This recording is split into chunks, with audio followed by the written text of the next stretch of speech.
Everybody has an ego state, whether it be a small, a medium, or a big one. And when it comes to sales, what's crazy is if you're not able to move the prospect's ego state up and down through the different states that they can actually have, then you're never going to close the deals. In this video, I break down what are the three most important sales pros' ego states, as well as the three most important prospects' ego states, but more so how to manipulate or move your prospects and your own ego states to match so you always close the deal. Let's go. Punchline is very simple, okay? This is you, the sales pro, okay? And then this over on the other side is your prospect, okay? So if we know that you, the sales pro, and you're the prospect have three different ego states, here's the state. Inside of a parent state, you have two different ones. You have the critical and you have the nurturing. Okay, Kyle, you're a new parent, right? Do you know the difference between being a critical parent and a nurturing parent?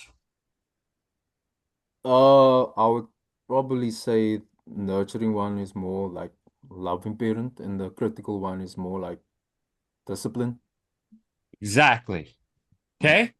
You as a sales pro in a sales conversation can be a critical parent or a nurturing parent in every conversation. Yes?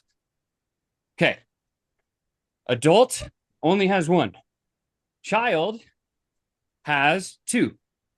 So the child state can be submissive,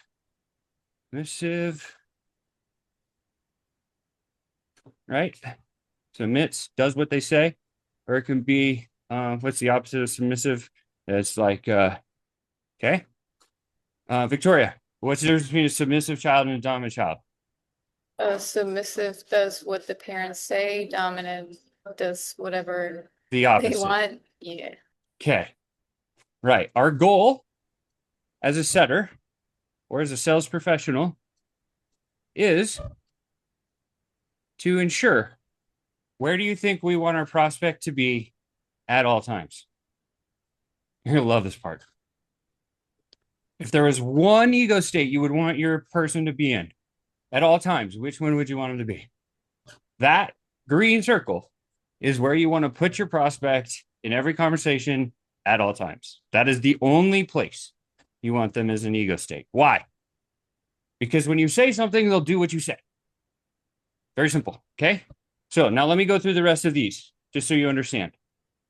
Opposites attract here.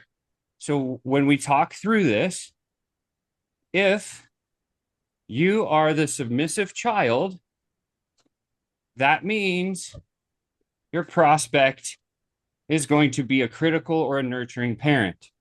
So if you're the child, your prospect's usually the opposite.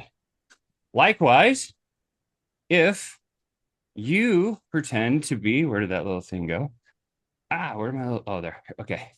If you are the parent, then, right, so there's a cross here. So you always want to be in prospecting mode. The secret is to be here. Okay. Now, when you get the person emotional, so whenever you start a DM conversation, remember, you don't ever want to be, oh, here's the super secret sauce is do not ever be a critical parent. Oh, shoot. Always be the nurturing parent. That's where you want to be. Okay. You can be a critical parent if you have to straighten up someone's backbone and break the seal and like do a pattern interrupt. But for the most of the time, you want to be like, oh, hey, pretty kitty, you're okay. Come with me. Right. Like that idea is how you want to DM all the time. Right. And then adult is interesting because you do need the adult ego state and you have to be able to switch people. But adult is straight across. And this is just info in, info out. So in a sales conversation, here's what happens. If I'm selling to you, Victoria, you're the prospect, and I start the conversation and I say, hey, and we get good rapport. So bond and connect. We got the rapport. And I say, today we're going to cover this. That's my agenda. Okay, rules of the game. And I say, are you cool with that? And you agree. And then I say, hey, Victoria, tell me about your world. And I start learning and I start pushing myself into this role by asking nurturing questions to pull out your emotional response and slowly push you down into this ego state with questions, right? And so in the sales conversations, I start to do that. You become adaptable, moldable, submissive child. I got you where I want you. And now I say, look, you have this problem. I understand that it's really impacting your business. Here's how it hurts. You've told me you have money to solve it, and you told me how you make decisions to buy a thing like this that I solve, right? One question, Victoria. I would love to work with you because I know I can get you results. Do you want to work with me? That is the emotional close in a sales call. And they say yes because they are here. Now I say, great. Let's just sort out the details. And I push my prospect up into the adult phase because now they say, okay, cool. And I bring myself down to adult after the deal is closed emotionally, because then it's just logic. Because then I say, okay, great. Victoria, I'm going to send you the link. You just click it and make your investment right now. We're good. Yes? You say yes. That's info in, and you're going to be info out. Right? See how I've done this? And now you make the payment, and I say, great. The next step is this. Because after you've made the payment, I'm pushing myself all the way back into critical parent, because that's where Martine Jacob expertise has to come out. So this is how you have to adapt in the ego state as you're going through a sales process. It's the same for DMs. I just explained it for, I went way deep with the sales stuff because I wanted you to understand on the DM side, you do not have to do this as much, but you do have to get yourself here and you have to push your prospect down there. You with me? Okay. Thoughts, feedback. Martine, big takeaway today. So the big takeaway is how we actually build a relationship in order to create authority to be actually the critical parent, right? And that is through questioning. And usually what I've seen is that in my conversations, this usually happens. Like the lead becomes the submissive child once I unlock some pain and I guide them through how they can solve it. That way I can point the bride at their direction. Like, hey, we should talk about this because of this that you said. And that's how we move forward. So, And so how do great. you do that? Through questions with the prospect in the DMs. How do you unlock them? My specific question is, how do you unlock them most of the time? Because that pattern is the pattern that Kyle, Victoria, me, Jacob, everybody needs to use, right? So it's like, how do you unlock that? So it's funny, Sean, because it's basically following the 4 hinge points. First, you create engagement so you can actually have a conversation. They start talking. That's the first thing that you need to say, right? The second thing is just asking questions regarding the problem that they may have, right? Right. So in my case, my question is if their podcast is getting the traction that they would wish they had, right? I don't lead with the solution that is turning the podcast into a book, basically because they most probably don't think about that. They most probably think about generating traction for their business. And they are doing a podcast to do that, right? So in my case, it's that it's generating engagement so that they get talking and then asking the question if they are getting the desired outcome. If they are not, then I may point at the solution that they are looking for, which is usually what we sell. Exactly. So our job, what Martine just described, is how to get somebody so hooked, convinced they have to say yes to a call, is we take them through finding the surface problem. So what Martine said, our goal is to always hit the bullseye. We can't do it with just one question. We have to do it in a couple. So the first question is we have to probe around an area that we think the prospect has the problem by asking a question about it. Hey, do you struggle getting quality leads? Hey, have you ever closed a deal through the DM method versus ads or something like that? Like these are probing questions to pull out the initial, I'm raising my hand, I'm listening. Most salespeople, traditional, will try to go for the booked appointment at that point, which is wrong because we don't understand the business impact. Maybe it's because the prospect wants it that way. Maybe not.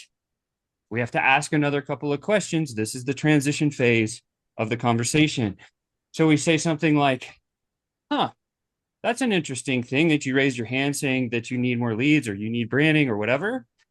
Tell me more about your thing, right? This is what we're doing is we're trying to pull them into their world a little bit so they crack open. Instead of saying, because there's a couple levels of traditional salespeople. You guys are pro salespeople, but the traditional salesperson would either try to book or they would say, hey, you need to use this strategy. Here, try this. The better salesperson would say, here's the strategy. Have you tried that one? The best sales pro would say, what have you tried to solve this problem? It's all the same thing, but it's just less questions. It's less fluff Yep. as me as a sales pro has to cut through. Because I can just say, look, you have this strategy, this strategy, this strategy, this strategy. I could ask you 5 questions about 5 different strategies. You could say no to all of them. It's going to be an annoying conversation from a prospect's position. But if you say, well, look, like, hey, hold on. You raised your hand. You're struggling with branding. What have you tried to do to already solve it? Right? And then they say, I tried one thing, or I've tried this and it didn't work. Or they say, I've tried these 5 things. Or maybe they say, I spent every fucking minute of my life trying to solve this. I'm so pissed.